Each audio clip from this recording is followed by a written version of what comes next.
Hope that some of you all are enjoying the preliminary to New Day Black and Red, live from Washington, D.C. tonight, because Larry Arm has accompanied the great professor, actually kidnapped him from us tonight. We got to talk about war tonight. Stay tuned. It's on.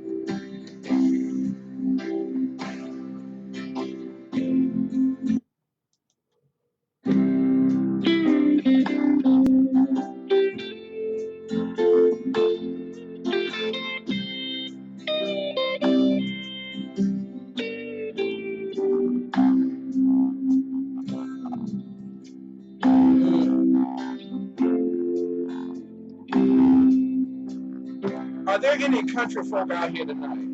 Like a little country music? You know, when you get ready to go into battle,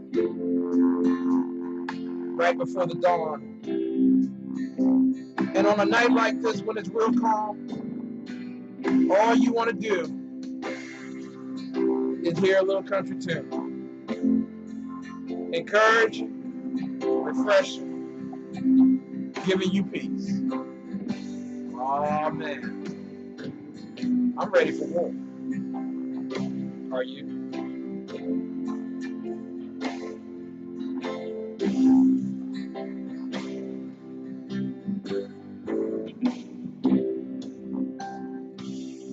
We are not ashamed of the good news of conservatism, for it is the power of liberation, first to the Republican, and then the socialists.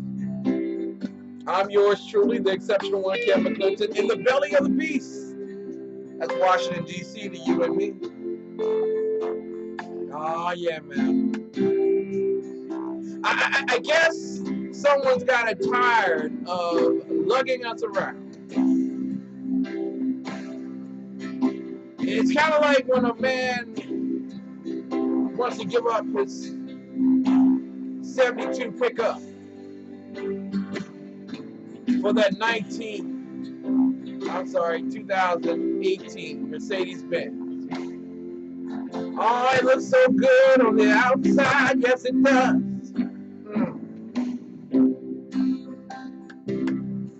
But it ain't got the pickup. Pickup power.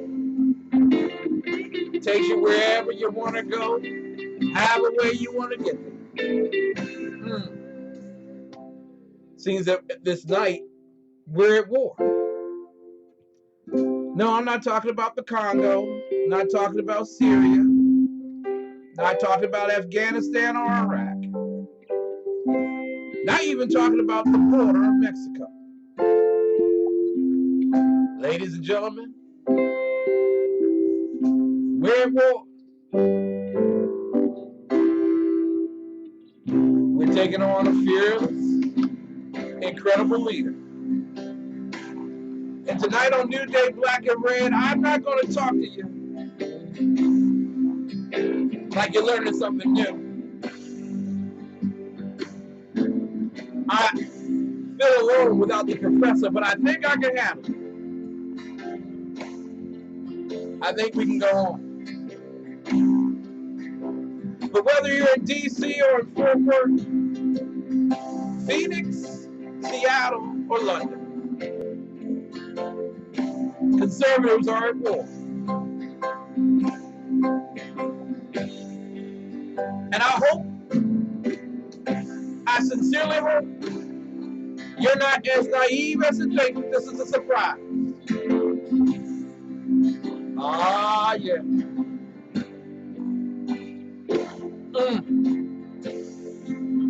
Ain't no surprise here. Baby, we're at war.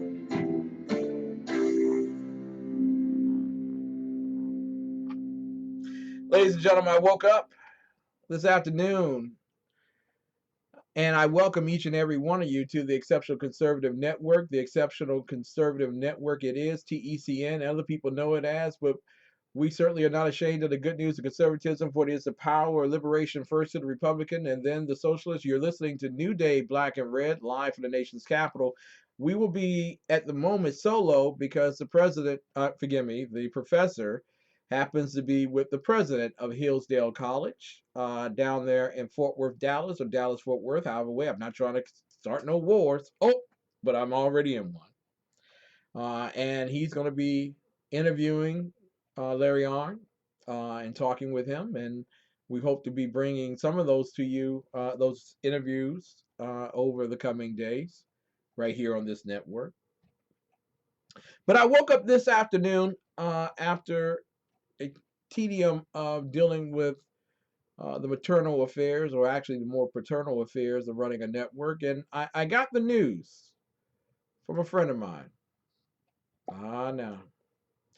You know, when a friend calls you, sometimes you don't want to pick up because you know it's going to be bad news. You know, without a shadow of a doubt, there's going to be a trouble on the horizon. There is going to be something out of the ordinary. Well, we got the news today that Donald John Trump is ticked. Is he ticked with Harry Reid? No. Is he ticked with Charlie Schumer? No. Chucky Schumer? No. Is he pissed off with Pelosi? Oh, no. Can I get an amen? No.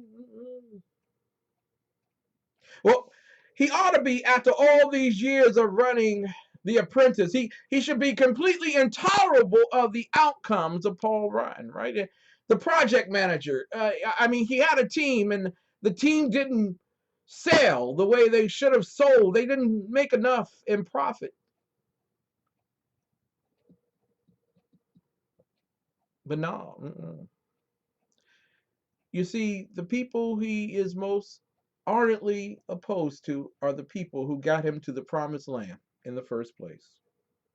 I had a wonderful conversation with my very good friend, Ralph J. Chittum Sr. You know him as the Kraken. I was on his show this afternoon, The Right Guy, and you might want to listen to that. I'm not going to repeat many of the things I said there. I'm going to be doing something new.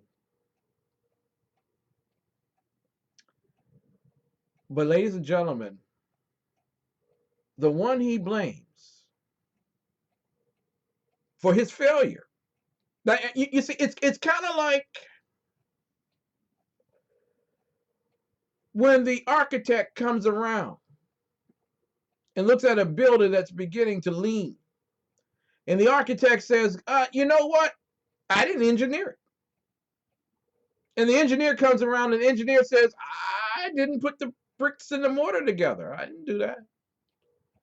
And the builder says, it wasn't me who followed the plans, who followed the proposals. It wasn't me that missed on this mark. I followed the design that was given to me. I must have been my employees. They must have screwed this up. Ladies and gentlemen, the Democrats blame the Republicans blame the conservatives, and Donald Trump blames the conservatives, which is another way of saying they blame you for standing up and holding him to the campaign promise of repeal. Now, what shall the conservatives do? President Trump is at war. Hillary Rodham Clinton says you're deplorable. How shall we move on? We'll talk about that tonight. Yes, ladies and gentlemen, tonight the gauntlet has been smitten across our faces. Yeah, if you are conservative, it doesn't matter.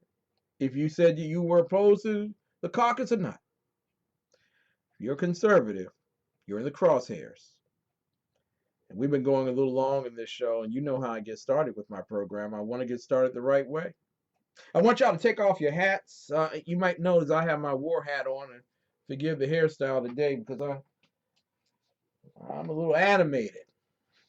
I wanted to be a little rustic this particular evening. I got my Ivy League sweater on and my go to war hat. I'm ready. I'm ready, ladies and gentlemen. For those who are watching us via live stream and via Ustream, you see this handy dandy board with the black that it is, written on the words of the Pledge of Allegiance. Hope that you're listening tonight. The live stream people can see the big flag up on the wall. The Ustream people can see the flag right behind me. And for those of you who are on SHR Media listening to us live, I hope that you find a flag, get a flag somewhere, put it up in your room someday. Just put a flag up. And for Red Nation Rising listening to us at 2 a.m., peace in the midst of war. Glad, find a flag we're going to pledge allegiance to. We're going to get started right now. Kids, I want you to take it away.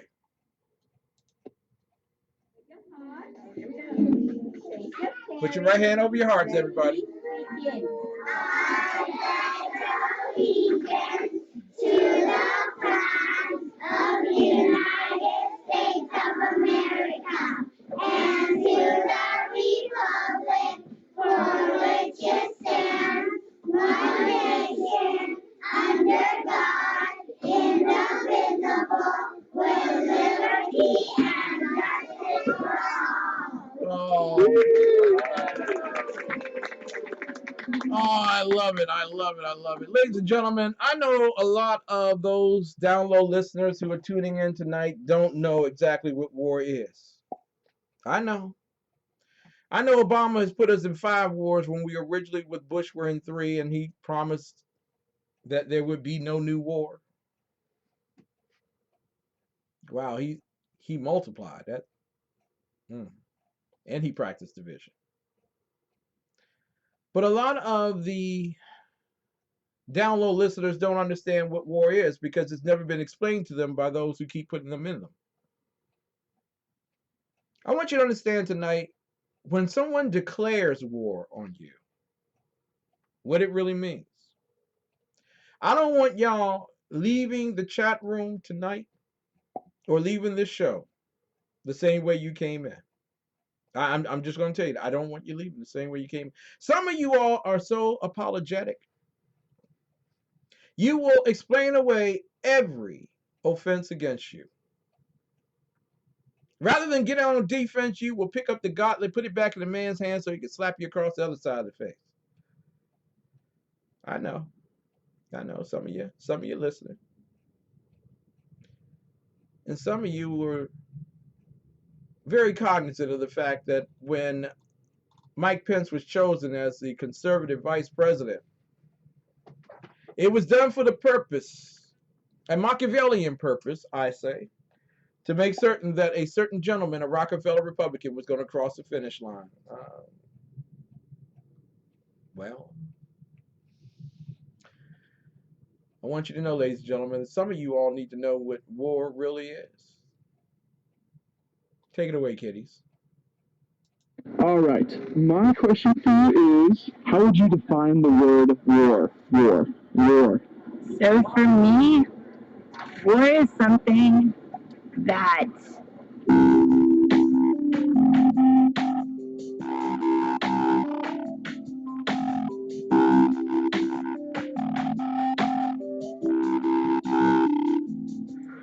there's an objective for both sides, and it means the destruction of the other side. War is two sides in a disagreement. Fight between two separate entities. Conflict between two opposing forces. fueled by passion. Two sides competing against each other. Because of a belief or an idea. Dispute that is resulting through violence. It can be internal or external. Conflict between two factions. Last resort option to resolve a conflict. Being so passionate about something that you'd be willing to give your life for it. With the intention to kill or make them surrender. It's like religion or like land or resources. Devastation, turmoil, controversy, something in the lines of like causing pain. Mass conflict, mostly physical and lethal at some points. People using violence to solve their disagreements. Two parties have some sort of conflict and they decide to solve it by submitting the other one as opposed to just trying to work with the other one. War is just for political or monetary gain. War is what divides people. War can always be avoided. My definition of war is the opposite of love. A situation in which two or more than two parties are in opposition and they come out in fighting All I can think of is that it's like Billy Joel, like the song. Like, like it's like, what is the good part? And then it's like nothing. It's going to keep my soon-to-be husband away from home for months and months and months at a time. War is something that tears families apart or ruins people. It raises kids without their parents. It tears parents apart. It gives you lost loved ones, and a lot of injured people who can't take care of themselves 30 years later. That's what war has been for me in my lifetime, at least. That's all I got. Yes, ladies and gentlemen, the President of the United States of America did not declare war today on Russia. He declared it on Americans. When we come back, we're at war. How are we going to handle it? You're listening to New Day Black and Red live tonight from Washington, D.C. We really missed the Professor Dr. Michael Jones, because I'm quite certain he would have been quite animated tonight. We'll be right back with more of the best right after these messages.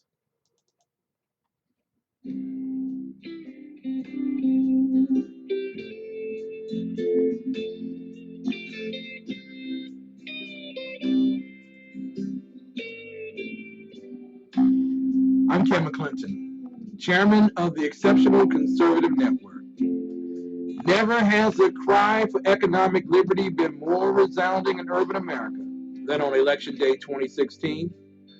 It's the economy. All real change begins with the American entrepreneur. Socialism did not work. Progressivism stole the wealth of individuals and families. You voted for something different. Real change. But what does real change look and sound like? It looks like Las Vegas, and it sounds like Freedom Fest 10. Freedom Fest, the world's largest gathering of free minds, is the popular liberty-minded conference at the beautiful Paris Resort in Las Vegas from July 19th to the 22nd. Hear the voices of the urban freedom movement: Deneen Borelli, Larry Elder, Gina Lofton, Helen Rowley, Juan Pablo Andrande, and Ziad Abdel Noah. Share ideas with powerful liberty movement figures like Steve Forbes, Jim Rogers, Anthony Scaramucci, Jennifer Grossman, Naomi Brockwell, Dinesh D'Souza, John Stossel, Lisa Kennedy, Peter Schiff, and our keynote speaker this year, William Shatner. Your money, your liberty, your freedom, your city. Come for the real and return with the change. Register now at freedomfest.com. That's freedomfest.com for $100 off the regular registration rate when you use the all caps code TECN. God bless you. We'll see you there.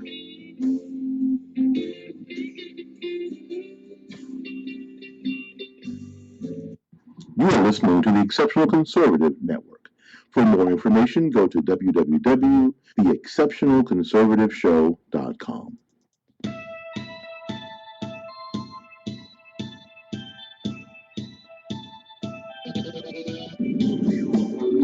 Hey, it's Jersey Joe from the Reaver, Common Sense.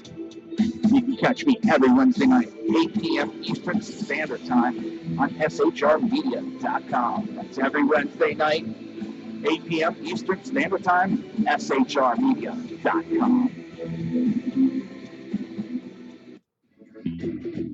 From the warfront to the streets of our nation's capital, men of faith, Dr. Michael Jones, the underground professor, and Kenneth McClinton, the exceptional conservative, bring both constitutional gravitas and spiritual perspective on today's issues to the most influential Christian urban talk show, 9:05 p.m. Eastern, Thursdays. It's a new day on New Day, Black and Red. Hi, my name is Willie Lawson of The Willie Lawson Show here on the Exceptional Conservative Network, Monday through Fridays, 9 a.m. They told me that I needed to be humble, but I couldn't figure out how to do it. So I decided to be awesome instead. That's the Willie Lawson Show, Monday through Friday, 9 a.m. here on the Exceptional Conservative Network. Ladies and gentlemen, I want to welcome you back tonight to New Day Black and Red, live on the nation's capital, best urban conservative talk show in the world. I like to say the world. That's New Day Black and Red on the Exceptional Conservative Network. I am so glad to see the beautiful Mary Brockman in the chat roll this evening. Mary Brockman is my bouncer. If you diss her, you diss me, you will be dismissed. And of course, the gorgeous Claudia Cheek joined us tonight. Well, Dave Milner, he's in the chat room too. He's the unpleasant blind guy. Tonight he's Birdman, but you know, uh, their beauty crowds out whatever he is. So there you go. So I love you, man. Love you.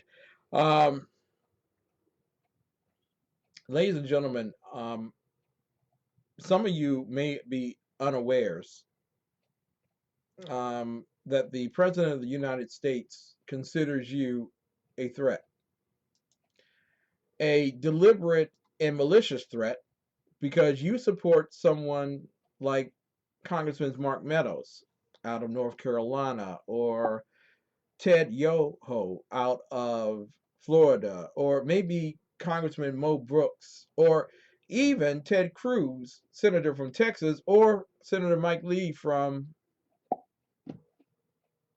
Utah. What do they all have in common? They all have in common membership in the Freedom Caucus. And in addition to that, they have in common that they stood up to the most powerful man in America. Some would go as far as to say the entire world, Donald J. Trump. Now, I want you all to understand that Donald Trump has had some issues with tweeting, and hopefully on the matter regarding the intelligence, the surveillance of he and his staff during the presidential election will clear itself out, and then we will have a better idea of exactly what he was doing and what they were doing. And hopefully that will take away any other luster left in the Democrat Party. They virtually have nothing left in the chambers. There's no more ammo. At this point, all you're doing is putting nails in the gun and hoping that they fire out. There's nothing else there. But the Freedom Caucus, okay, is a congressional caucus consisting of conservative Republican members. I want to make very plain to you why this is so very important. Because I know some of you all just don't get it. I know you're listening tonight on the DL. I know you are. And I know that there are a lot of wannabe conservatives that won't come into the chat room tonight because you got wind of what this show is going to be about. And you want to see what you want to do is you're already not liked by family members. So you down low, urban conservative. But your family doesn't like you. It doesn't invite you around. So you finally found a group of people that you can hang with. You don't agree with them, but you won't publicly tell them that you won't agree with them. Just like you publicly won't go around Big Mama and tell her that you voted for Donald Trump. You know, you're trying to hang. I'm trying to maneuver myself. I'm trying to fit in. And then they use this term conservative.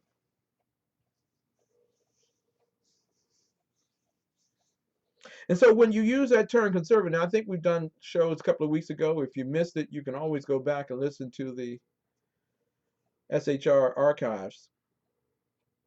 And we talked about what it is to be a conservative versus what it means to be a Republican. I mean, a lot of people hate it, but the sexiest thing to be is a conservative. You don't change. I'm sexy. I don't change. But the term conservative Republican is now in a divide. You see, Republicans we're okay with you being conservative as long as you voted for Donald Trump. Can I get an amen? As long as you were doing what we wanted you to do. And I thought you got that message in Indiana when Ted Cruz went off because Donald Trump talked about his daddy and accused his daddy of being in with Fidel Castro as part of the overthrow. And it's, and then mentioned his wife, but bygones, we forgive, we move on. See, that's the way, because they were conservatives, right? And Cruz loses Indiana, it's all over, and then it's just a march from Indiana all the way to Cleveland. And in Cleveland, the balloons fall. Donald Trump has selected Mike Pence as his partner in crime. Now they're ready to go off into the sunset with the presidency. Now, I want you to know, I mean, there was nothing better at all than when Hillary Rodham Clinton referred to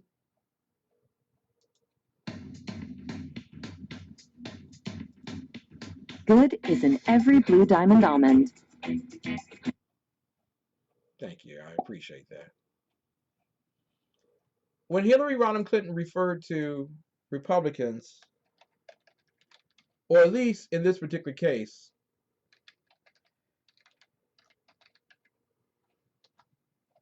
referred to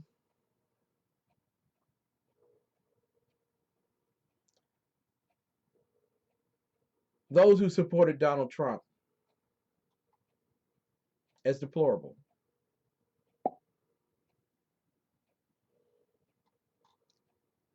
Now, I don't know about you, okay, but to say someone is deplorable, that's somewhat offensive. It really is. It's a very, it's over the top, really, when you look at it. It really is. But to say that someone is irredeemable as well as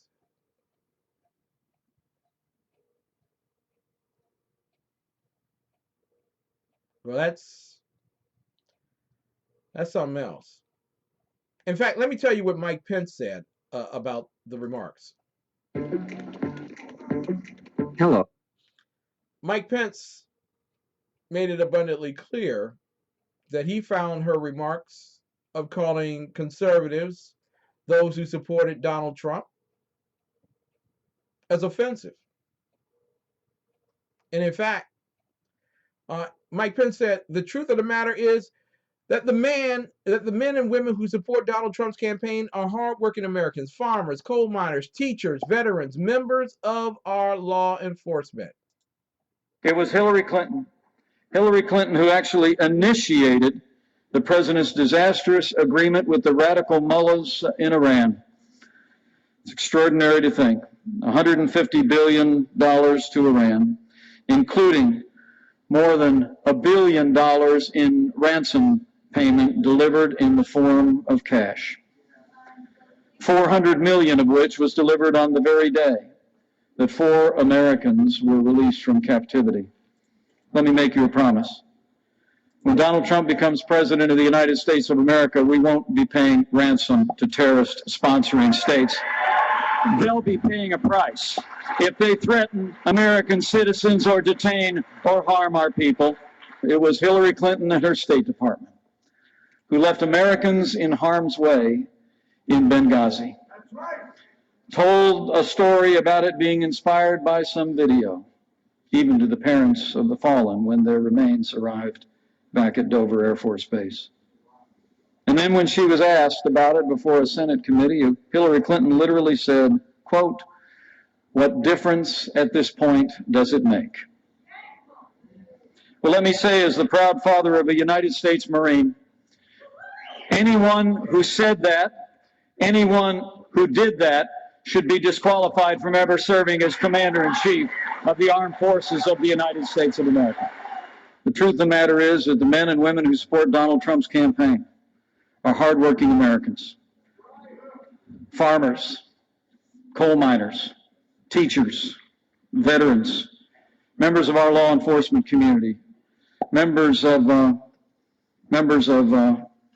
every class of this country who know that we can make America great again. So let me just say from the bottom of my heart, Hillary, they are not a basket of anything. They are Americans, and they deserve your respect. Well, apparently that was then that conservatives who were called deplorable by Hillary Rodham Clinton happened to be coal miners, Americans. They were farmers, they were teachers, they were veterans, members of our law enforcement community, members of every class of this country who know that we can make America great again. Apparently, that's what we were when Hillary called. And now remember, Hillary, there's gotta be some sympathy in your heart, because nobody falls flat on her face like Hillary Rodham Clinton. She hit that van like nobody's business. I'm telling you, but Pence and Trump found it egregious. Clinton had earlier divided Trump supporters into two big baskets, which she called the deplorables, in an interview with Channel 2 News, Israel, that aired Thursday. If I were to be grossly generalistic, is what Clinton said, Hillary Rodham Clinton, who may be running for mayor of New York, you already have a communist, why not a Marxist? I mean, just go right. Don't do the communist route. Just go straight up New York and say I want a Marxist. Clinton said there are what I call the deplorables, the racists, the haters, and the people who are drawn because they think somehow he's going to restore an America that no longer exists. So just eliminate them from your thinking, because we've always had an annoying prejudicial element within our politics. How quickly they were able to rush and seize that moment. Oh my God, we're talking about war tonight. Anybody feel like seizing anything? Oh, they jumped all over that. They jumped all. Now, Trump's campaign wrote this in response to what Hillary said. He said, now is, I suppose maybe he tweeted this out to them. I don't know. Now is the time to show Hillary the consequences of her words. Now, I know Trump will come back and tell me that at least I'm on Twitter, you're not on Facebook. And that's okay. As a conservative, I'm going to show you I don't need either one of them. God's got it. Now is the time to show Hillary the consequences of her words. I'm asking you, in the millions of hardworking, patriotic Americans whom she just insulted, to fight back with a contribution of 100, 65, 50, 35, 25, 15, or even $5 to elect Donald Trump to the White House. Now, I'm going to put this in the chat roll. I'm going to put this in the chat roll because your money was good. Your vote was even better. You see, Mr. and Mrs. Conservative, Hillary insulted you. Hillary called you deplorable. And really, when you look at her words, she also included the term and phrase irredeemable.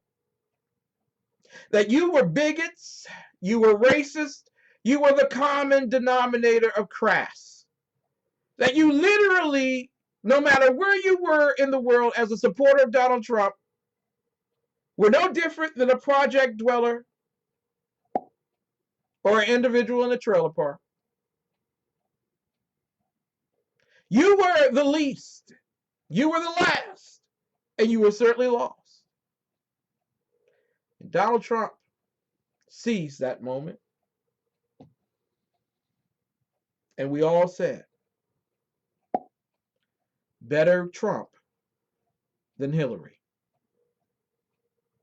Better Trump than Hillary. But when we come back from the break, I got news for you. You're nothing more than a $10 hoe to Donald Trump. I know, I said it, and you're going to get offended. I know. You're Republican. I'm GOP. You all should give in. Not everything is a principle argument. Freedom is always principled.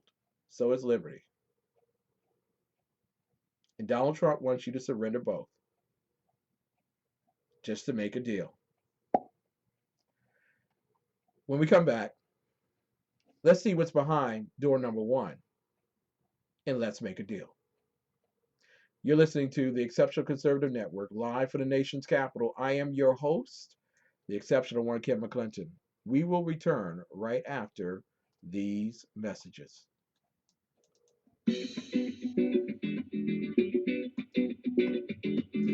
I'm Kim McClinton, chairman of the Exceptional Conservative Network.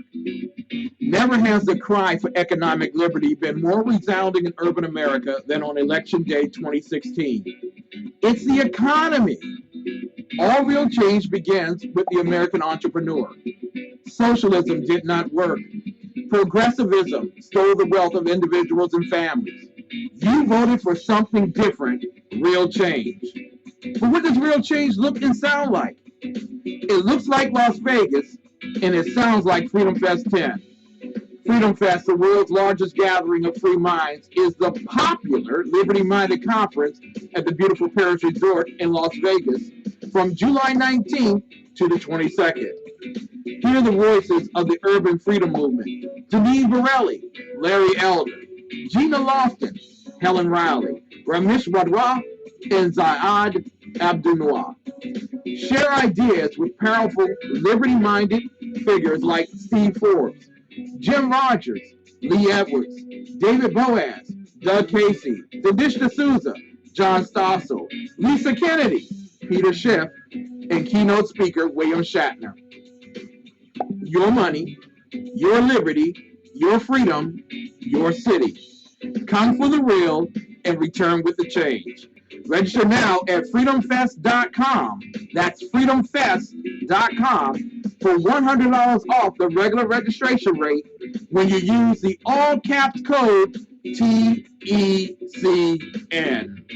We'll see you there.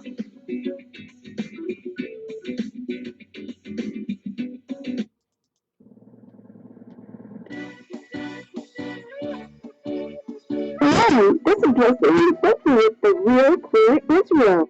Join me every Sunday morning at 10:05 Eastern Time on the Exceptional Conservative Network, where we'll be discussing Israel with guests from Israel and around the world. That's the Real Clear Israel, 10:05 Sunday on the Exceptional Conservative Network. Good morning. I'm Michael Wright. And I'm Shannon Wright. Okay, folks, that's not how it goes. I think I'm Shannon and you're Michael. Yeah. Okay. We are The Right Way with Shannon and Mike. Join us from 7 to 9 a.m. Eastern Time. Live on SHR Media. And on TECN. Where we'll be talking about all kinds of things. From sports and politics. To food and entertainment. To money. Family. And anything else in between. Community, holidays, all kinds of things. It'll be great. Join us from 7 to 9 a.m. Eastern Time. Hi, my name is Willie Lawson of The Willie Lawson Show here on the Exceptional Conservative Network. We have a brand new show on at 9 a.m. Monday through Friday. We are bound to make you think. We are bound to make you see things differently. We are bound to push you into action for not only your community, but your country. That's the Willie Lawson Show on the Exceptional Conservative Network, 9 a.m. Monday through Friday. See you there. Hi, my name is...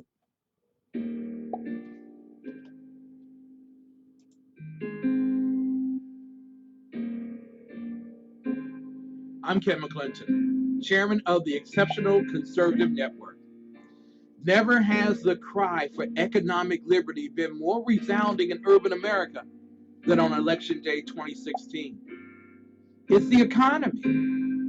All real change begins with the American entrepreneur. Socialism did not work. Progressivism stole the wealth of individuals and families. You voted for something different.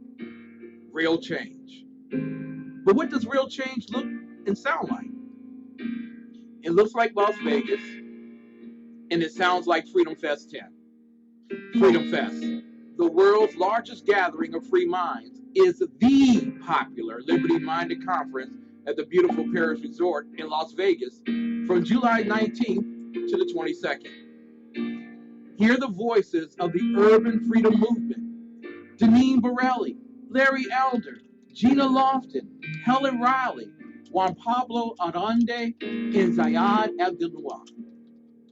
Share ideas with powerful liberty movement figures like Steve Forbes, Jim Rogers, Anthony Scaramucci, Jennifer Grossman, Naomi Brockwell, Denise D'Souza, John Stossel, Lisa Kennedy, Peter Schiff, and our keynote speaker this year, William Shatner.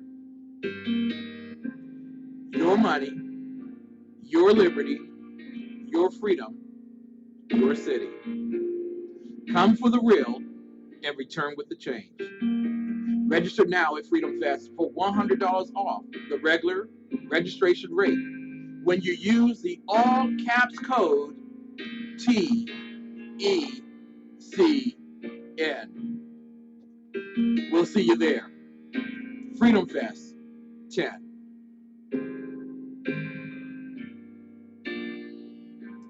Ladies and gentlemen, I thank you so much for listening tonight. You are live, or at least I'm live, out of the nation's capital. That's Washington, D.C. You're hearing us on SHR Media live and as well at 2 a.m. on Liberty Channel, Red Nation Rising. I am your host, Ken McClinton. I want to thank those who are on Red Nation Rising. I know sooner or later you all will be leaving for another program. I hope that you've enjoyed your stay. I also hope that you got the message tonight. If you don't get any other message, know this one. God bless America. It's now time for America to bless God. And part of that is being prepared for war. We are at war, ladies and gentlemen. And I'm also under the command of my bouncer, Mary Brockman, who told me in the chat room that it is time now to call none other than the great professor, Dr. Michael Jones. Dr. Michael Jones preferred to be hanging out with Larry Arnn. I'm not offended. Yes, I am. I'm offended because as a peon, I'm responsible for coloring his toenails and massaging his feet as he's giving us wisdom every night, every New Day Black and Red night that we do. And he chose Larry Arnn over me. I am so offended.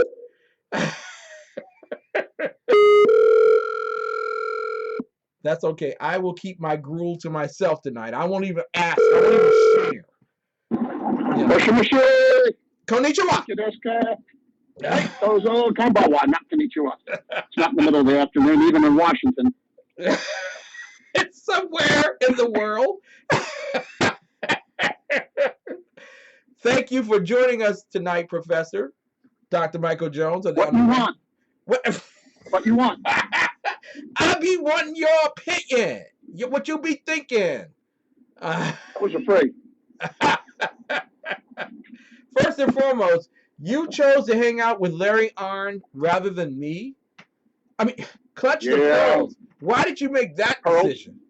Because he's the bomb diggity.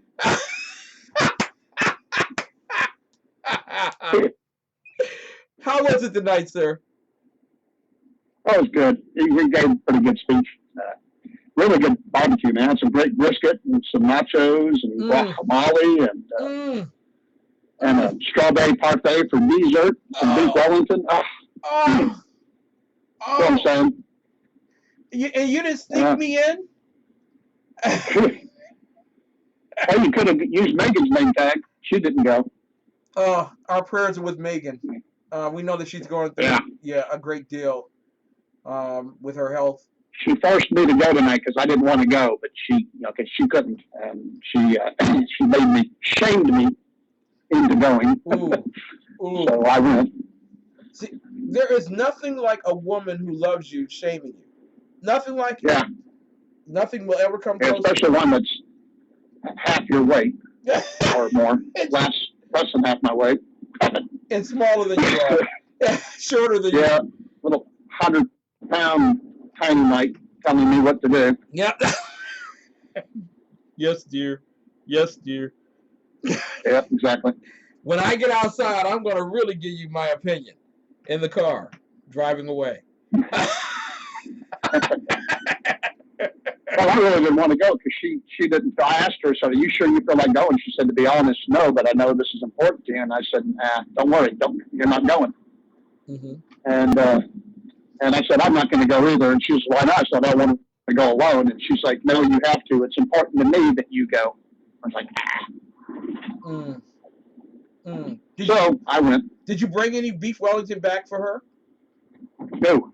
You snooze, you lose. That's the rule. Ollie is.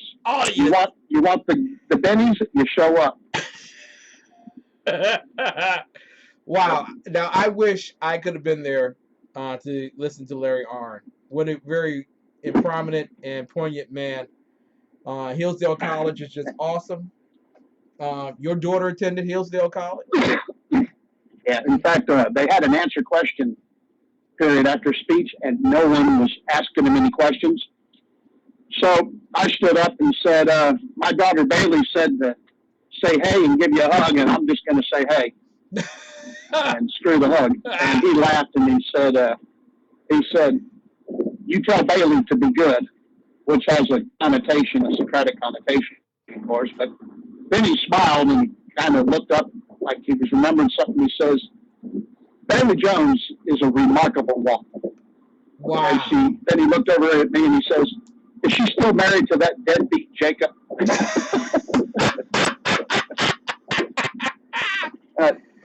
She graduated in 2012, and he still knew instantly who Bailey Jones was. All I said was Bailey said to give you a hug, and he knew immediately who I was and who I was talking about.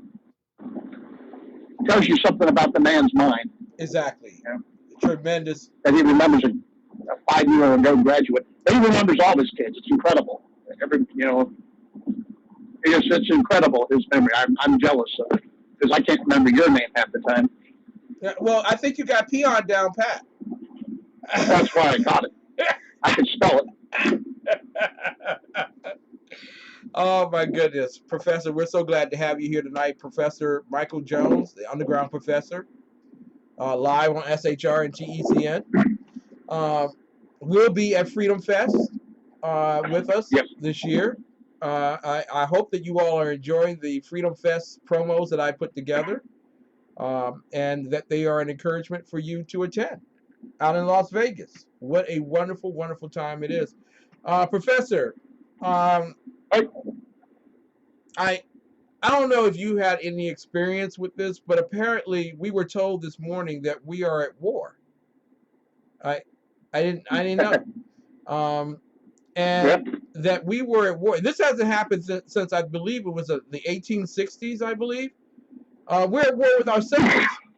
Apparently, Donald J. Trump, President 45th of the United States of America, has become so incensed that he got rid of the person who was in charge of his healthcare legislative agenda, Katie Walsh. Now she's working for a nonprofit. And apparently, I bet she's making a lot more money out of nonprofit too. Exactly, with less pain and suffering. Congratulations, Katie. But apparently, we're at war with Donald Trump, and I didn't know it. I happen to be a supporter of Freedom Caucus, a conservative, and he doesn't like me anymore. I can be Look, Donald Trump doesn't like anybody who disagrees with him. I mean, he's always saying he welcomes it, and he's got thick skin, but have you ever seen him let anything get past him? I mean, look at his tweets and stuff. Mm-hmm. Remember when he was campaigning to be our candidate, I pointed out that he had changed parties from Republican to Democrat 7 times, and that most of his immediate family were still listed as Democrats. In fact, several of them couldn't even vote for him in the primary, his own children, because they are Democrats. Mm-hmm. And so, he's not a conservative. He's not a Republican. And he's not establishment. Let me point that out, too. Mm-hmm. We knew all that when we picked him. We picked him as a party because he wasn't any of those things. He's not ideologically driven. He's idea driven. He gets an idea in his head, and then he drives that, and that's all that's important. He wants it, to make it, to get it, to have it, and then all of a sudden, all that matters is the win. Now, he does not, I think, particularly care about health care, but he campaigned on repealing it. So what did he do? He went to the Speaker of the House and said, craft legislation to get rid of this and do it. And remember who the guy in charge of his staff is. It's Reince Priebus. Rinse, repeat, Priebus, right? Mm-hmm. So we all knew what he was. He was a dyed-in-the-wool establishment Republican. Yeah. And so what I am betting is that Reince Priebus and the Paul Ryan got together, and probably a little bit of McConnell in there to good measure. And what did they do? They set this all up to put in the Republican version, or Rhino Care as it's being called, as opposed to repeal and replacing. Although, what do they keep telling us? That this is a repeal and replace, and that the Freedom Caucus is campaigned on that, and yet they are not doing it, right? That's what we're being told. Yeah. But I asked you if you had looked at the bill, and I have glanced at it, that's it. Yeah. But I have talked to people that I trust that are experts, and they have gone over it with a fine-tooth comb, and they have yet to be able to place their finger upon the repeal or the replace. Bingo. In fact, most of Obamacare stays intact. And so the Freedom Caucus, of which you and I would probably call ourselves members if they allowed us, Mm-hmm. again, we're not politicians, so we can't be, which is kind of a good thing, I think. But anyway, if we were, we'd probably belong to it. But the Freedom Caucus did this country an enormous, a huge favor by blocking the Obamacare light bill of the Speaker. And I harken you all back. I don't say this very often, but I am pretty sure that I was the first person in the nation that said that the Republicans would never get rid of it because they would think that they're going to have all that power and all that tax money. Yeah. And that they will keep it because that's what they want. That they want to have that power and the control, and that they think that the country will, love them, and that they will stay in power forever because of Rhino Care, or whatever you want to call it. The Democrats thought that too, and I ask you this: how many of them are still in office that voted for it? Exactly. Right? And so I would point that cautionary note out to any Republican as well, that your days are numbered.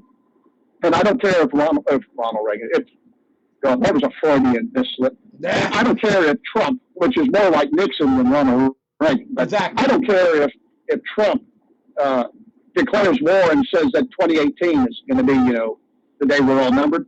I would just simply point out that I think it's the rhinocrats that would have to be afraid, because we'll rise up. Now, Donald Trump may have enough people that will support him and keep him in office, 8 years. I don't know yet. But I think if he does this stuff, I think he becomes vulnerable to a primary challenge, if that happens. But usually incumbent, presidents of the party really face too serious of an incumbent, of a primary challenge. Exactly. However, yes, the Republican the Republican representatives and senators, I think, are extremely vulnerable. And I believe that the Freedom Caucus people, which only numbers about 30 people or so, I think they're in safe seats, and I think that they will be reelected, and we'll protect them. But here's the real interesting thing here, again, and then I'll shut up for a second. And that is that where are the attacks against all the Democrats that voted against Rhino Care? And where are the attacks against the moderate Republicans that voted against Rhino Care? Mm-hmm. You notice that he's only attacking the far left and the far right. Mm-hmm. And I think he's positioning himself for the great unwashed in the middle to form the coalition. kind of like what Speaker Strauss does down here in the Texas legislature, how he gets Democrats to support him as the Republican Speaker of the House, and then he uses that power against all the conservatives. And I think that's what Trump is doing. Is the art of the deal is in full blow here, as he is maneuvering people against each other, and in order for him to get what he wants passed. Ladies and gentlemen, we are graced this evening with Dr. Michael Jones, former university professor, veteran in the Air Force, a great man, minister, pastor, and someone who survived eating with Ken McClelton. So, Once. I'd rather be trapped in a cage with a bear and a dog. a rabid dog, that is. And we will be right back, ladies and gentlemen, with the second half of our program. Thank you for tuning in and listening to New Day Black and Red live from the nation's capital. You are listening to the Exceptional Conservative Network. For more information, go to www.theexceptionalconservativeshow.com.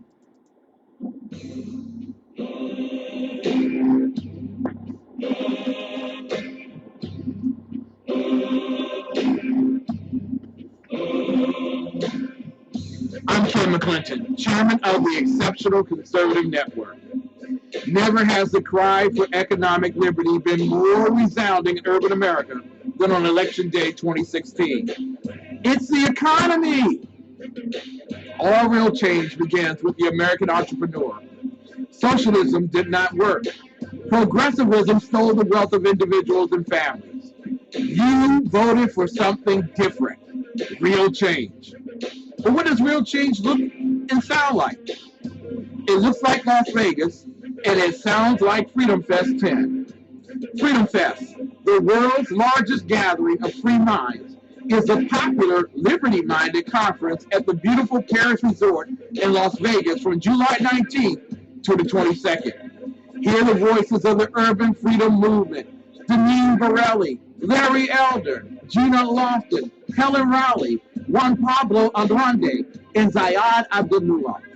Share ideas with powerful liberty movement figures like Steve Forbes, Jim Rogers, Anthony Scaramucci, Jennifer Grossman, Naomi Brockwell, Dinesh D'Souza, John Stossel, Lisa Kennedy, Peter Schiff, and our keynote speaker this year, William Shatner. Your money, your liberty, your freedom, your city. Come for the real and return with the change.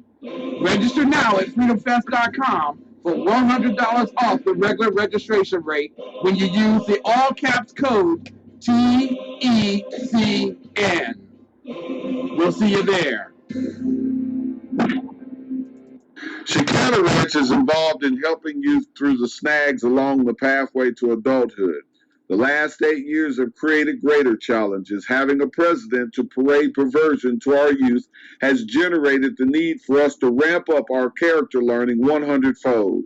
Today's youth are confused, and our goal is to give them a fresh understanding of creation, moral clarity, respect for authority. In short, restore absolutes and boundaries. Boys are born boys and girls are born girls, God's design. Right is right even when no one else is doing it. The Exceptional Conservative Network is underway to raise $10,000 to help advance this mission. Together, let's reverse the confusion aimed at our youth. Don't be a spectator. Go to our donation portal and make your financial contribution now. Your gift goes toward helping youth get clarity, moral clarity. Thank you. The celebration of International Women's Day has, in my opinion, serious concerns. Hello, I'm Ron Edwards. On today's page from the Edwards Notebook, I, for one, fully appreciate women. I was taught by a wonderful dad to honor women and to always respect them. Great women throughout history achieved monumental accomplishments. It was the Iron Lady, Maggie Thatcher, who inspired Great Britain to reject the evils of chronic socialism and embrace liberty. America's Madam C.J. Walker was the first American millionaire businesswoman in the early years of the 20th century. For many generations, American mothers mightily contributed to the greatness of our republic by raising children. who were trained up in the way that they should go. And as a result, they built the greatest nation in the history of the world. Unfortunately, what we are witnessing today are legions of bitter, mean females who disdain strong men while clamoring to be mighty themselves. Most educators are female, and for the most part, they are contributing to the downfall of America by indoctrinating students with lies, hatred, and unique progressive style bigotry that would shame the KKK. However, I thank God of the growing biblically based backlash to such utter progressive rubbish and the soon to come reestablishment of a great America. I'm Ron Edwards. Sponsored by the Tri-County Liberty Coalition. Money Talk with Melanie is a lively discussion of global, domestic, and kitchen table financial topics. Join your business diva, Melanie Collette, as I speak with respected entrepreneurs, CEOs, authors, and politicians as we explore today's fiscal environment. Money Talk with Melanie airs every Monday, Wednesday, and Friday at 10:05 a.m. Eastern Standard Time on the Exceptional Conservative Network. Remember, this is important because it's your money. There you go. Ladies and gentlemen, of course, the snoring you hear from Dallas, Fort Worth, or Fort Worth, Dallas, however way you wish to say it, it is none other than the underground professor, Dr. Michael Jones. And I am the peon in chief, Ken McClinton, also from Washington, D.C. And we're broadcasting live from the nation's capital on TECN.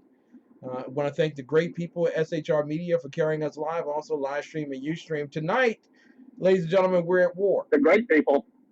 Yeah. BZ. Including BZ. Especially BZ. What up with that? Hey, you remember that white chick that thought she was black and ran the NAACP? Yes. Yes, I do. Dowitz or whatever her name. Rachel Dolezal.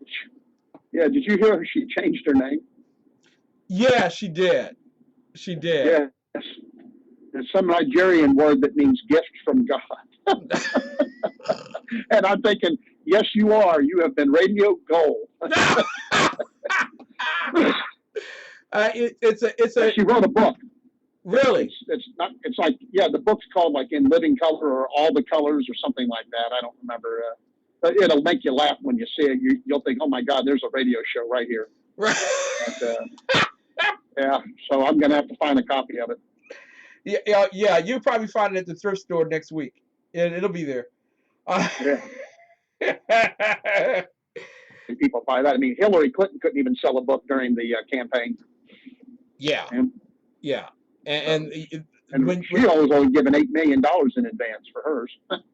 Wow. Do you give any of that money back if you don't sell? I mean, well, technically you're supposed to, yeah, but you know, when it comes to like the Clintons, you know, that's just up front. You know, that's either bribe money or pay to play money or just a way to funnel money to her by pretending it's for book sales. So, because you remember what happened when Clinton was running for office, Bill. Remember all those books? Mm-hmm. And the what is it? They found all those books in union halls, and they were used to hold doors open and crap. And they were just sitting in boxes. But, they weren't even read. It was just literally box after box after box of books. But you know, but it showed book sales because the unions bought them all and then gave them away to all their members. That, you know, and the members wouldn't buy it from them either. So, yeah, so same thing basically. Well, I can't wait to see the Obamas both have book deals too. You know, and that's going to be interesting. Listen, when you can't give them away, you know you're a very bad author. When you just can't give them away. Yeah, that says something. I mean, God's pretty good because you can go into a church and steal a Bible. People will take a Bible. You just won't take a Clinton book.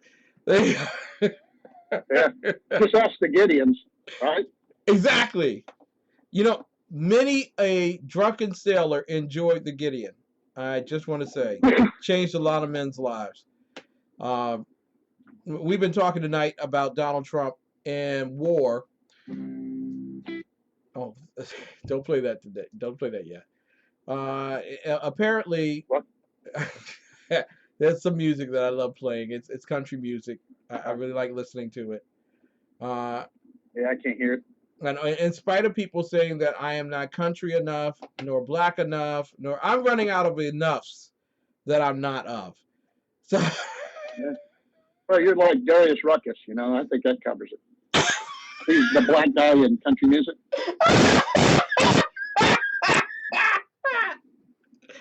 Hey, there's Darius Ruckus. Oh, I'm sorry. He's not. No, that's not you. That's. Nah, he ain't Darius Ruckus. Look Yeah. According to the Latin bellum, the term for war means struggle and strife. Uh-huh. And it's also related to the Latin term bello, which is beautiful. So a beautiful war is what we have right now with the President of the United States, who did not think it an abnormality to come out today and announce his great disdain for the let me put it this way, for the what are they? The hardworking Americans, the farmers, the coal miners, the teachers, the veterans, the members of law enforcement community, members of every class of this county who know that we can make America great again. Apparently, as long as you are for Obamacare Light, then you're in that group. But if you're not supportive of that particular measure, which we were told portends the coming of a tax reduction bill, both corporate and personal, and then an infrastructure bill thereafter. If you're not supportive of all of that, then you're deplorable. You're absolutely right, Hillary Clinton. They are deplorable people. And your Freedom Caucus, now, let me you're get deplorable. this right. They want to make everything that makes Obamacare non-feasible and bankruptable. They want to keep that. All they want to do is get rid of the mandate to pay, which is the only thing keeping any solvency to it at all. And it wasn't solvent, but you know, to keep money coming in, there's a mandate, you have to buy it. They want to get rid of that mandate, which I applaud, but they want to keep all the other crap. Like, you know, you don't have to make any insurance payments until you break a leg, and then you can show up and get, you know, health insurance and everything instantly. So they want to do that, which is why Obamacare is failing. And then they want to turn around and say they can't do tax reform until they get health reform done. And it makes you wonder what kind of tax reform we're going to get if they have anything to do with, you know, why it's tied to health care. I haven't figured that one out yet. I'm sure there's a perfectly good, reasonable explanation. But then they want to turn around and spend some $3 trillion on infrastructure, which I speculate will improve no one's life specifically, and barely anybody's lives generally. And, you know, usually the only people that are going to see anything out of this will be union people, Democrats, graft, crony capitalism. And this is everything that we stand against. We stand against crony capitalism and the Chamber of Commerce and illegal aliens and healthcare mandates and the government being involved in healthcare at all. I can't place my finger on the Constitution that gives them the power. But, you know, think about this. We're the enemy for blocking Obamacare Light, and they gave us 18 days to fix 1/6 of the economy. Yeah. They gave 3 weeks for Congress to resolve the entire healthcare crisis. And the only way that would be possible in that amount of time was to adopt whatever that knucklehead's bill is, the one sentence bill that says we repeal Obamacare. And that's all it says, which I'm for, by the way. I agree with you. I'm in support of that bill. And then right, and then you don't have to do anything else. Just say, we're not involved in healthcare anymore, you know, and open it up. Tell us. The only other thing I think the Congress needs to do is say that states can't block interstate commerce when it comes to healthcare. Bingo. So you don't need 50 different Blue Cross Blue Shields. You can have just one. Yeah. Exactly. You know, I want to read to everyone, and I'm going to put this in the chat roll for people to follow along at home. We have the most educated individuals that could ever be in a chat room, and that's sincere. So I'm not one of these guys that's just going to throw something out at you and then you just have to accept it for the grain of salt that I said it. I want you to actually be able to do the research. I was not making a comment about you, Professor. Right. But apparently, because I said so. So shut up and leave me alone. Right. Apparently, Congressman Collins from New York, Chris Collins from New York, is so opposed to the Freedom Caucus that he doesn't even want to walk on the same side of the street with them. He says he's obviously frustrated in reference to Donald Trump, as many of us are, and there's only one place where the finger pointing should go, and that's to the Freedom Caucus, he said. And hey, point at me. I'm okay with that. Point here. I'm the reason why we're going to have liberty and freedom. Collins, who is a member... Again, I asked you how many Republicans didn't vote for that and aren't members of the Freedom Caucus. So how is it their fault? Exactly. Yeah. Exactly. And if it is their fault, then why didn't the idiots in Congress pass something or propose something that's passable? Look, do you know what the Rhino Care percentage of population support has? Ryan came out today and said there was 90% in the Republican caucus, 90% support. That's so they're basically saying only 10% were against it, and that's the entire Freedom Caucus. Okay. Do you know what the percentage of support for Rhino Care is in the general public of America? That us, the people that are in charge and sovereign. Well, no, what is 17%. 17%. So we're going to give up our freedom for 17%. Right. 17% support, and we're supposed to blame the Freedom Caucus for going along with what, 83% of the country? Yeah, they should be applauded, not told, that they're the enemy of the state and that they're going to be primaried by Trump. That just kills me. You've got a piece of crap bill. No one read it. It was done in the secret of night. It was done exactly the same way the Democrats did, behind closed doors, in secret. No one knows what it is. No one's read it. And the very few compromises they did cost them moderate votes. But it wasn't enough to get them conservative votes. Yeah. And so, again, they're not blaming those moderates that killed off. They're just blaming the Freedom Caucus. And that tells you they needed an enemy and that they thought that it was better to pass something than nothing because they needed a win, they said.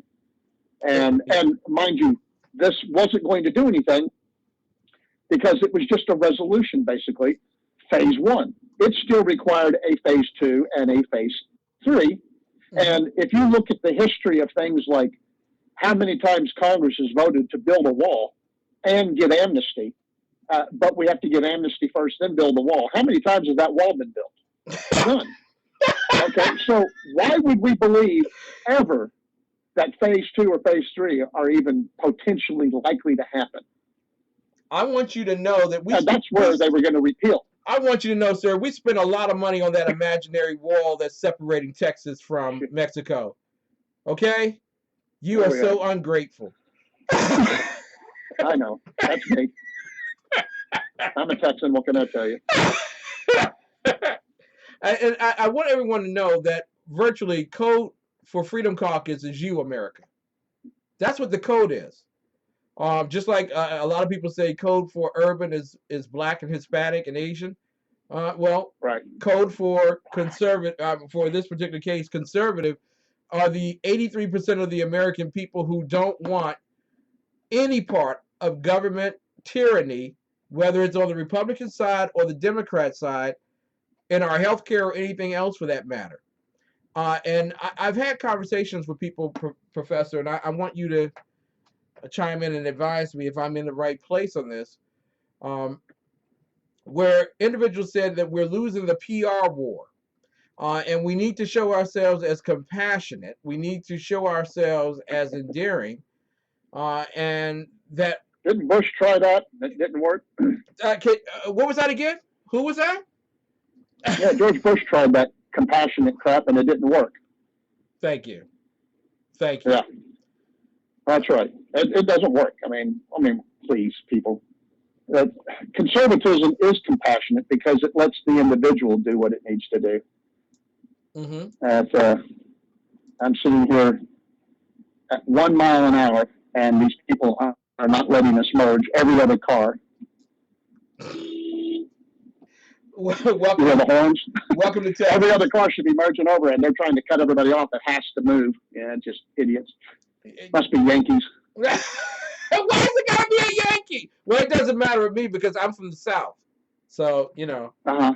I am from the South. I am. DC is in the South. It's below the Mason-Dixon line. So that makes me a Southerner. You can ask Mary. Ask anyone. You're Mary. A Southerner. Ask anyone. Thank you. Yeah. I'm going to ask Mary. You can ask Mary, and Mary will tell you I am a Southerner.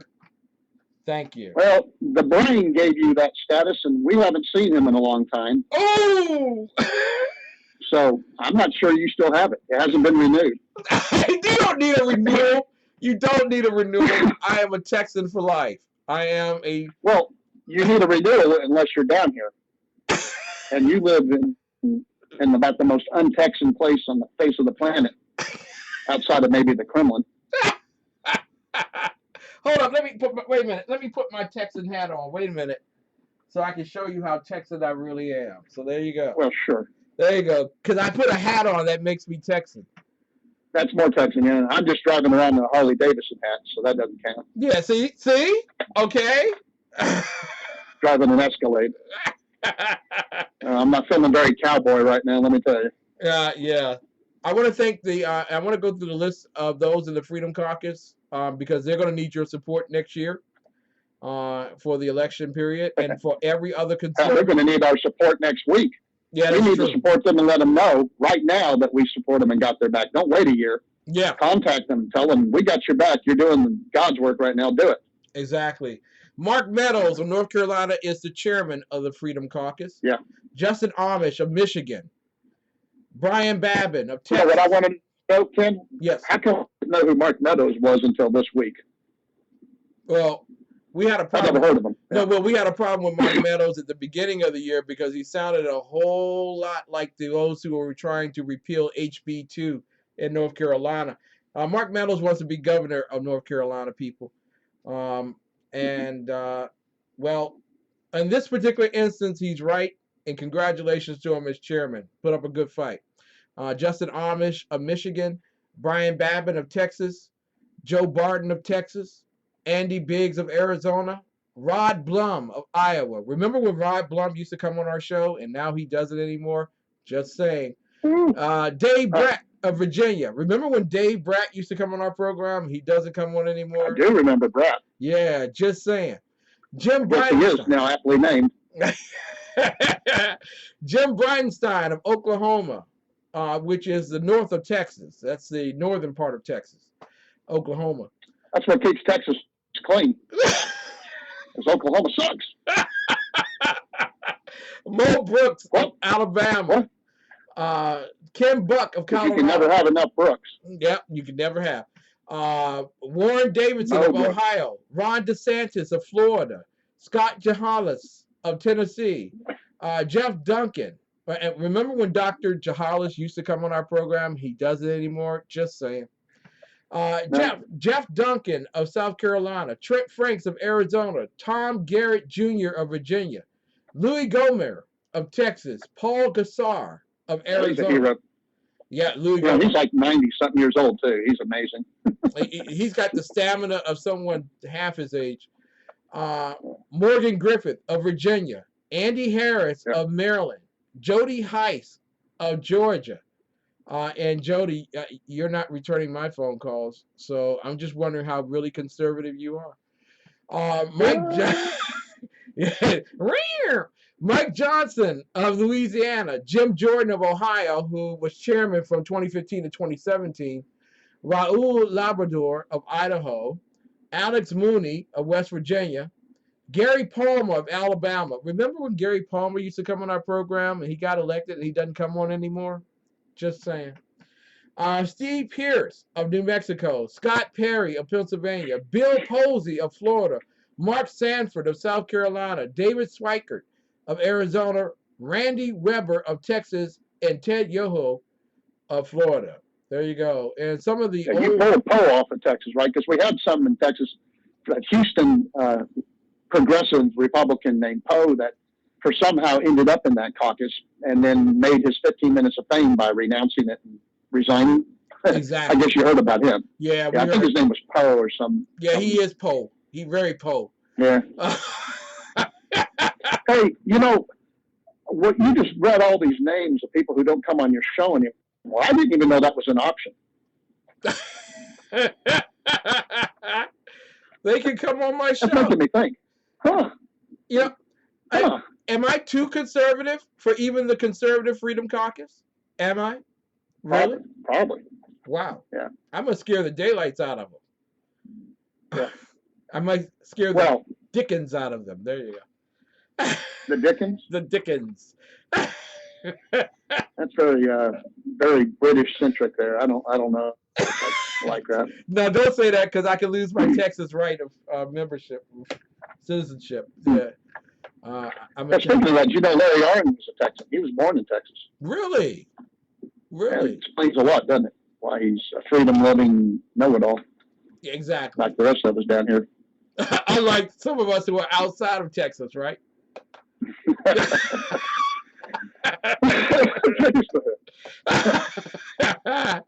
Donald Trump put out this tweet earlier today. This tweet. Freudian slips all over the place.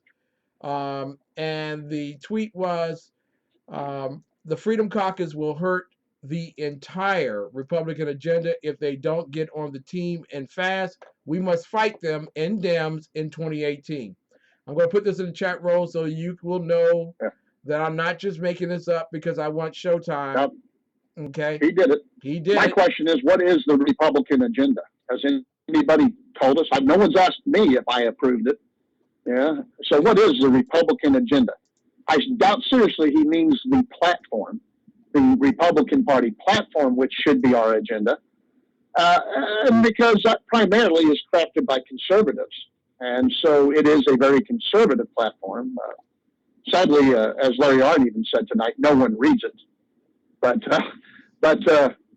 what does he mean by the Republican agenda? Or does he mean his agenda? And because he's the president and a Republican now, he, is the sole arbiter of what is the Republican agenda. Mm-hmm. Mm-hmm. I'm just curious what that means. I can't figure it out because I've had disagreements with individuals. I think 80% of Americans voted in for the repeal of Obamacare. I don't think they voted in for the replacement of Obamacare with more government. I don't think that it doesn't make sense to vote for someone if they are pro-Obamacare under the guise of someone who is anti-Obamacare. It doesn't make sense. It's not logical. And it makes even less sense when you think about the fact that they took all the bad out of Obamacare and kept it and got rid of the good.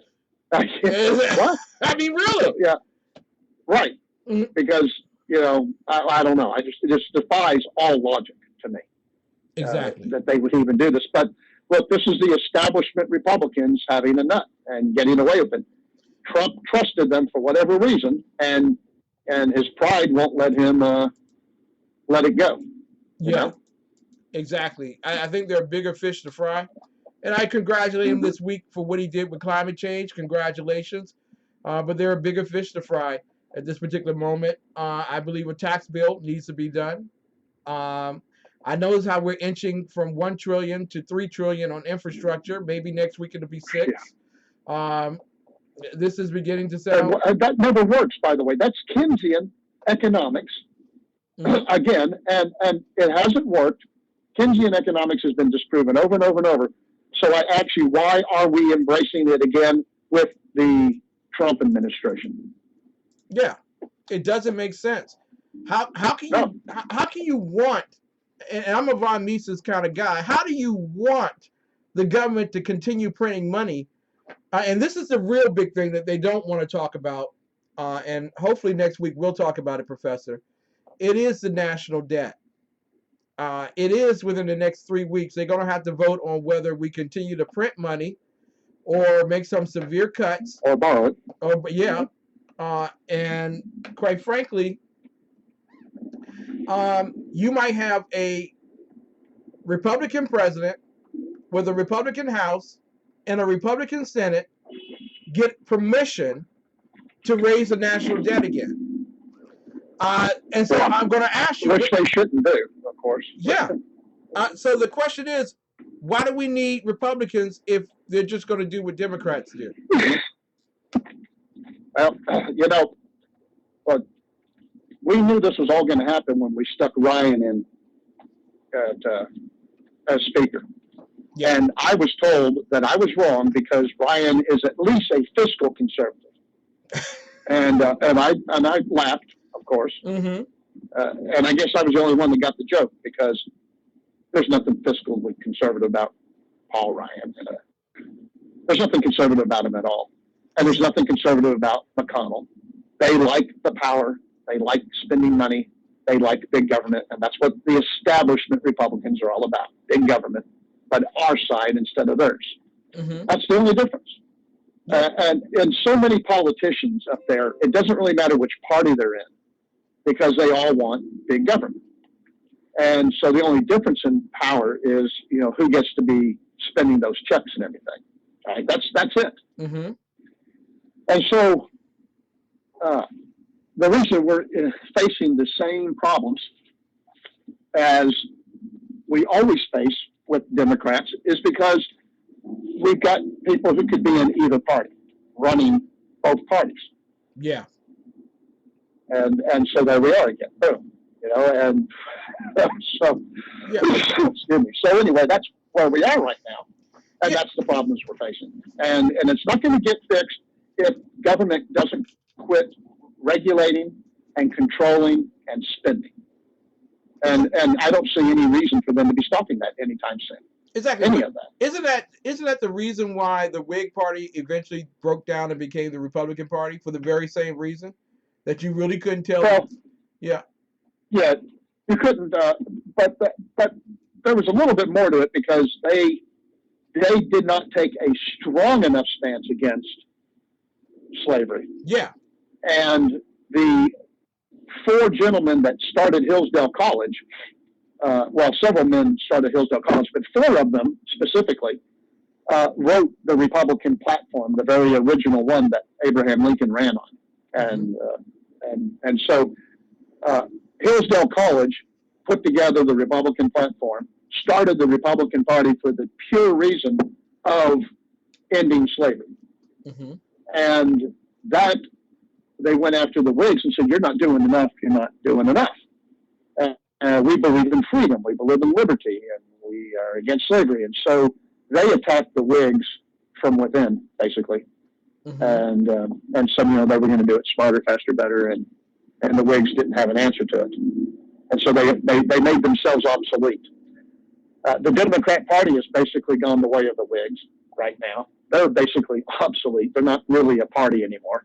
Mm-hmm. They're just a loose coalition of disparate extremist, you know, viewpoints. Yeah. And the Republican Party is very close to that. We could have seen a very great resurgence of the Republican Party had they embraced Republican ideals, conservative ideas, which means founding ideas, the founding fathers' ideas and framers of the Constitution. Those ideas, had the Republican Party embraced them, then we would be a dominant force, a juggernaut for decades. Yeah. So but, right, they didn't. Yeah. So right now we're watching the disintegration of both the Democrat and Republican parties right before our very eyes. And this gives both parties, yes. Exactly. So what we're looking at here is the creation or the divergence of a conservative party, that there has to be a conservative party and there has to be a primary in every state of the most conservative people against those moderate or liberal or Nixonian or Rockefeller Republicans, right? Well, I ask you to define conservative because everybody in the Republican Party says they are, from Paul Ryan to, you know, Richie Rich of New Jersey, what's his name, Chris Krispy Kreme, and and Rush Limbaugh and me, we're all conservatives. Yeah. So I don't think the word conservative is the appropriate term for a new party. Mm-hmm. Maybe we should just be the Constitutionalist Party, and be more specifically involved with that. Mm-hmm. But whatever we do, I have been a long opponent of splintering the Republican Party and starting a third party. But I am, even with Trump and everything that's been going on, I'm at the point where I think I may, enjoy starting one or joining one that starts up. Exactly. Because, all this crap is just so frustrating and angering. And it's so simple. I mean, freedom works every time it's tried, Ken. Yeah. And liberty and freedom. I mean, and we know, because you listen to my show, that they are not the same thing. They are not synonymous words. Mm-hmm. And we have the rugged individualism of Americans, which is a term that came, ironically, during the Andrew Jackson period of Democrat control. But rugged individualism is how we like to fashion ourselves, especially down here in Texas. But the idea that we need government to tell us how to do everything blows my mind. Here's an interesting statistic. The last few months of Obama's administration produced 82,000 pages of regulations. Wow. The last 4 months, 82,000 pages of regulations. I ask you, how are you free when your government can create 82,000 pages of regulations, period? Let alone just 4 months. And the 7,000-page Obamacare bill is not 7,000 pages. It is simply, something like closer to 20 or 30,000, because all it was a 7,000-page bill that no one read. Mm-hmm. Then the bureaucrats got a hold of it and started making decisions. Sebelius and that ilk, they started saying, okay, well, it means this. And we're going to exempt Congress from that. And so all these regulations occurred, and memorandums of understanding and everything, and compliances, rules, all that, etc. Until now, this Obamacare thing is some, tens of thousands of pages. Tens of thousands of pages. So, I mean, and, I have to ask you, because as you were speaking about that, and we're talking tonight with Dr. Michael Jones, the underground professor, host of New Day Black and Red. I'm his peon-in-chief, Ken McClinton. The concept of King George is beginning to come to mind here. That King George, kind of miss him. Yeah, I know, he was the good guy out of this comparison. He wasn't that bad compared to what we got today. Exactly. And we were told by the founding fathers, the colonialists, that they were being abused and defamed because they were not being represented at all, and it created a revolution. Are we in the midst of a revolution by the pen in this country? A revolution by what? By the pen. That we are. Yeah, well, yes, there has been a revolution, if not an evolution by pen, of our government. Exactly. Ever since, Mayberry v. Madison, I think, we have been in a constitutional convention, or a rewrite of our Constitution by the Supreme Court and the government. But then you have the progressive presidents: Wilson, Roosevelt, Carter, Obama, and Johnson. I guess are the major progressive presidents, and the ones that have done major things. And Nixon. And Nixon, yeah, but yeah, exactly. Well, yeah, Nixon, and maybe Trump. But those guys created, the original progressives created the bureaucracy. And remember, it was to reform government.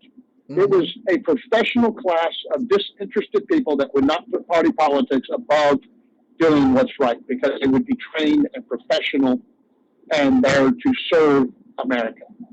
And of course, they became little petty tyrants, fiefdoms, agglomerations of power, and rules and regulations and taxes came out of them, and they are unelected and unaccountable to we the people, making them unconstitutional, as I have laid out many, many times. And we have the progressives to thank for that, and the Republicans for never getting rid of it, even when they've had the power to. And when Trump came into office, I was super excited because he went to war. He went to the mattresses against the bureaucrats. And I thought, finally, someone's going to start deregulating, descaling down government, shutting down these superfluous agencies, and getting rid of bureaucrats left and right. But then what do I see? Is they basically are creating more of them by Trump care. And now we got a $3 trillion infrastructure bill. Well, that's only going to add power to bureaucrats and cronyism. Mm-hmm. And so I asked, what happened to that war against bureaucrats? Where did it go? Exactly. Yeah? Ladies and gentlemen, the real reason why Donald Trump sent that tweet out today is in preparation for it wasn't about Obamacare at this point. They had given up on that. It is about that infrastructure bill that has ballooned from $1 trillion to $3 trillion and is still growing. All right, ladies and gentlemen. I argue with that. He is attempting to head them off at the pass on this particular fight and make them surrender the Freedom Caucus. In fact, in an opinion, I got to go to commercial break here. U.S. News and World Report today, cry havoc and let slip the tweets of war. The author writes, Trumpism, however, could actually expose a primary vulnerability, however. These are not primaries for the right or the left, says former Representative Tom Davis, who ran the National Republican Congressional Committee for a couple of terms when he was in Congress and remains one of his party's most astute electoral analysts. Trump's appeal is basically emotional, which applies to Democrats, and cultural, he says. He's not an ideological conservative, and yet he's got an emotional attachment from a large swath of rank-and-file Republicans. You could have that splinter. Ladies and gentlemen, he is closer to being a Democrat than he ever was to being a conservative. And today... 7 times, remember, he switched parties. Let me say this real quick, Ken. Yep. They have not given up on Trump care. And I have only 2 sources still in Washington willing to talk to me besides you, secret sources. Yeah. And one of them says that they have a source that says, this is fourth hand, right? But they say that Paul Ryan is working on a new coalition of moderates from both parties to pass Rhino Care and to bypass the Freedom Coalition. And so they're about to make more concessions with Democrats, making it even stronger Obamacare. In name only, it's going to be basically a name only reform, with all the major reforms being pushed to phase 2 and 3 again, and then never happening. And that's how they're going to get Democrat support, because of the promise of never bringing it up again after they claim victory. And I think that will be the single way to undermine the Republican Party at the next election. Ladies and gentlemen, it is clear that the best thing you can do is find the most conservative person in your neighborhood and run them for every position that you find the most conservative people and send them to Washington. That it's Judgment Day, and we'll come to my house. We'll be right back with more of the best right after these messages. You're listening to New Day, Black and Red, with the underground professor himself, Dr. Michael Jones. Yay. From day's first light till night's last glimmer, your satisfaction is our responsibility. On the range or in the field of duty, you can rely on Brownell's lifetime guaranteed gun parts, tools, and supplies. Anytime, any place. It's how we've done business since 1939 with Brownell's. It's a love story like no other. From God's heart to yours. And for 30 years, it's been at the heart of every book, Bible, CD, gift, and resource from ChristianBook.com. Over 500,000 products, always at the very best value. ChristianBook.com. Everything Christian. Because it's our story. Four tacos, please. That'll do. Thank you. From the war front to the streets of our nation's capital. Men of faith, Dr. Michael Jones, the underground professor, and Kenneth McClinton, the exceptional conservative, bring both constitutional gravitas and spiritual perspective on today's issues to the most influential Christian urban talk show, 9:05 p.m. Eastern, Thursdays. It's a new day on New Day, Black and Red. Yep, right out. Thanks. The bloviating Zeppelin. He's big-footed enough radio shows to last a lifetime, courtesy of Sean, Clint, Ken, and Jersey Joe. Now it's time for him to waddle on his own 2 feet via the glorious SHR media. Gird thy loins for the bloviating Zeppelin's berserk Bobcat Saloon, coming soon to articles near you. Excelsior.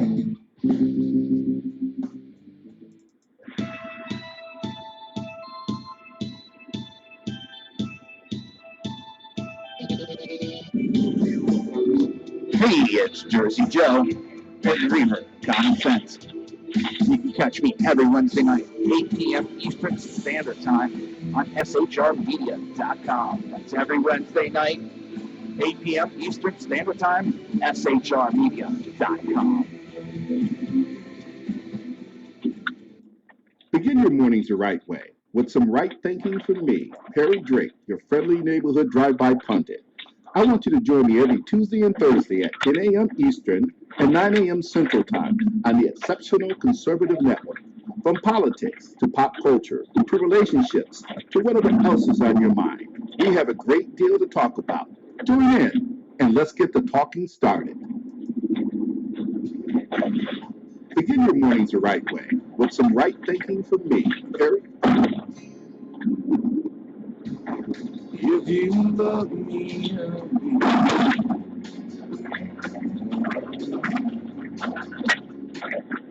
Ladies and gentlemen, live from Dallas, Texas, Fort Worth, and Washington, D.C., the underground professor, Dr. Michael Jones, and as well, the peon-in-chief, Ken McClinton. This is New Day Black and Red.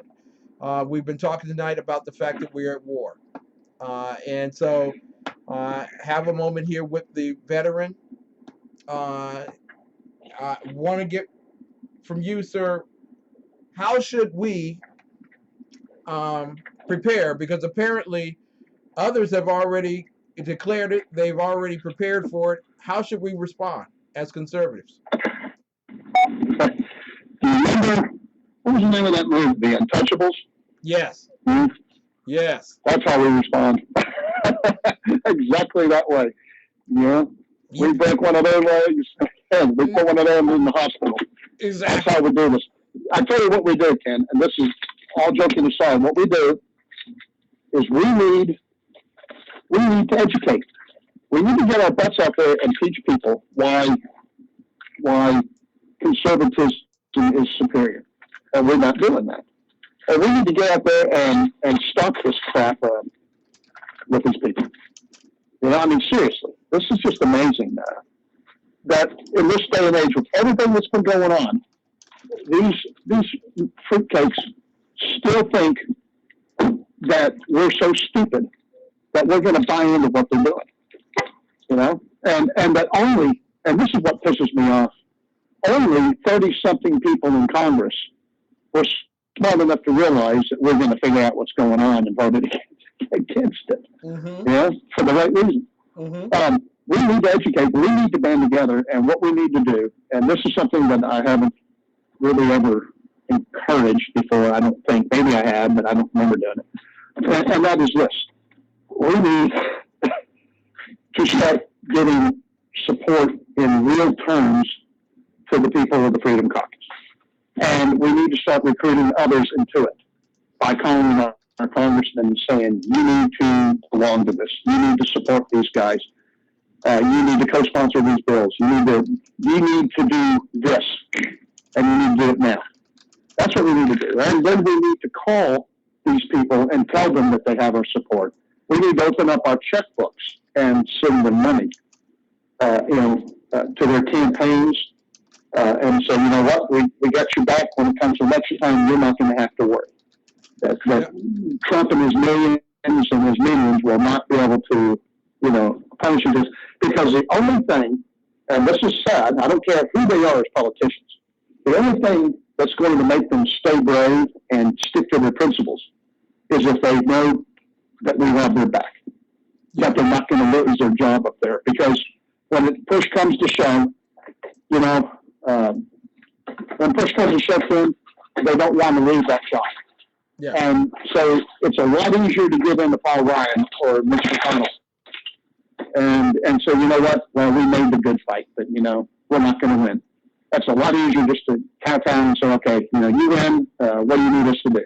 We'll come in here, and enough of us will vote to pass it, and we'll give the people that are vulnerable a pass so they don't have to vote on it, and, get caught with this with their own voters. See, that crap, we see it all the time. I brought it up on my show many, many times, how these turkeys will all come out and publicly oppose something, and then, they let the vulnerables vote against it while the rest get it, and shove it down our throats. Yep. And how they pass things by the committee, and whatnot. And say they voted against it, but, they not let it come out of committee, they would never have a vote against it, it would never pass. Things like that is what we're looking at.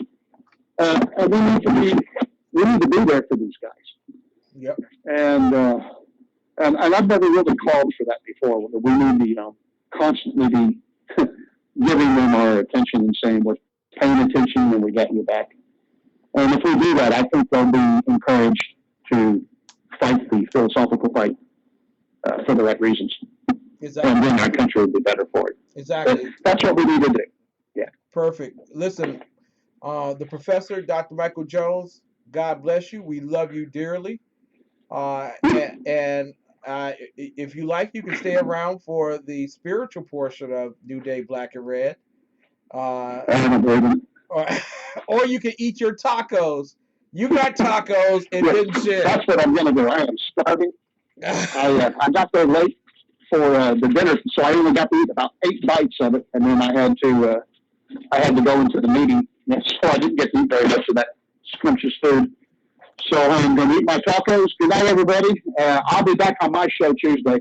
Good night. I think I can do a whole show now. So thank God. Thank God. Indeed. It's still rough, but I think I can do it. Terrific. The underground professor of the U.S. God bless you. We love you, man. Dr. Michael Jones with us. We're going to close out here, and I just want to let you know that you should not have fear. I did not do this show to install fear in you. I did this to instill fear in the enemy. PZEP will be coming up at 11 p.m. Eastern time on the right coast. Well, actually, it's not right. Never was right. Well, it was at one time, but it's not right anymore. On the left coast with the Berserk Bobcat Saloon. And I'm quite certain that he may have some additional commentary. But I want to leave you with this. I want to take you to Matthew 24, verse 6. Matthew 24, verse 6. And for those of you who listen to New Day, Black and Red, we also do an American Conservatives Exploration of the Inspired Word of God on Sunday mornings at 9:05 a.m. right here at SHR Media and TECN. It says in Scripture, "And ye shall hear of wars and rumors of wars. See that ye be not troubled, for all these things must come to pass, but the end is not yet." In Mark chapter 13, verse 7, it is written, "And when you shall hear of wars and rumors of wars, be ye not troubled, for such things must needs be, but the end shall not be yet." There are those that you turn to and you listen. I'm trying to build a network where you never have to turn away from it so that you can have conservatism 24/7, but haven't gotten there yet. So unfortunately you're turning to Fox News and Fox Business News. And you're hearing doom and gloom. That somehow, because of the Freedom Caucus, we are all going to die. And literally, the stock market will perish. There will never be any joy in America lest we give in to those who wish to take away our liberties and our freedoms. When you look at the term out of the Strong's G 4171 lexicon, this is the word that you hear. Strong's G 4171, polymos. Polymos. Polymos. What it means is actually three things. The third is the most insignificant of them all. It is merely a strife, a quarrel, a dispute. Well, we've had those on my network and on my show, and one of the best shows to listen to is the debate between Melanie Collette and myself regarding repeal and replace. But then somehow the ideological, the emotional begin to contort with one another, and merely speaking isn't enough. There's a second phase to this, a fight, a battle. We had the battle after the ideological warfare of voice and speech, in which we as conservatives said repeal, the moderates and the liberals said repeal and replace. The liberals said repeal it with one party, or forgive me, public only option. The moderates said have a choice between public only option and Obamacare. The conservatives said, in the words of Representative Thomas Massey, hell no. Ladies and gentlemen, I'm not trying to get you into a battlefield of the streets or to even declare war, but I want you all to understand war has been declared upon you. Chiefly when you think of the term war, one of the first things that comes to your mind out of the online etymology for the word is a large scale military conflict. Now, we as a nation have been at war in Afghanistan for over a decade. War is not pretty. In Syria, they're complaining about U.S. bombings, which have led to large doses of casualties. Collateral damage isn't pretty. Although in the Latin, the terms war and beautiful have correlations. Oh, what a beautiful war. It ain't pretty. But that one side has declared it, and you choose not to fight it, doesn't mean they haven't declared it. It doesn't mean that they won't come in. It won't invade so that you might evade. Ladies and gentlemen, we are at war. There's a side in America that has said, for government we live, for government we die. We have our being in government. And then there's another side that says, you're free. And whom the Son sets free is free indeed. The final word that I want you to take a look at is troubled. And you will find troubled in the scriptures under G 2360. And I will conclude with this.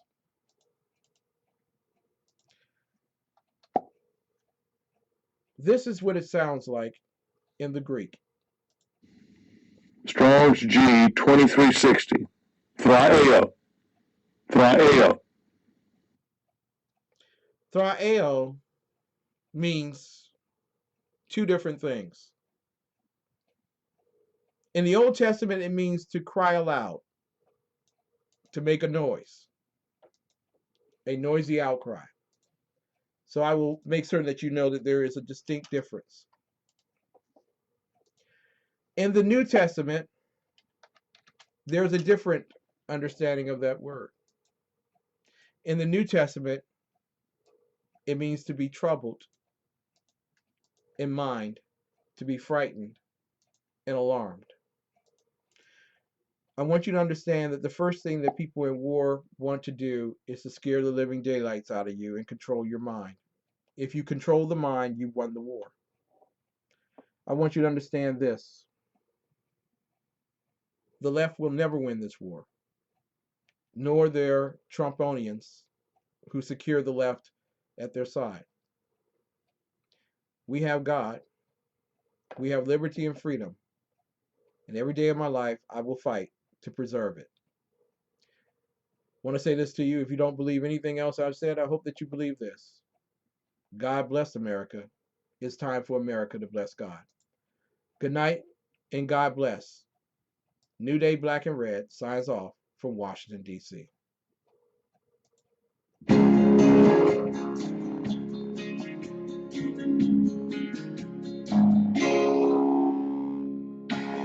If you love me, I'll be waiting on you. If you don't leave me alone.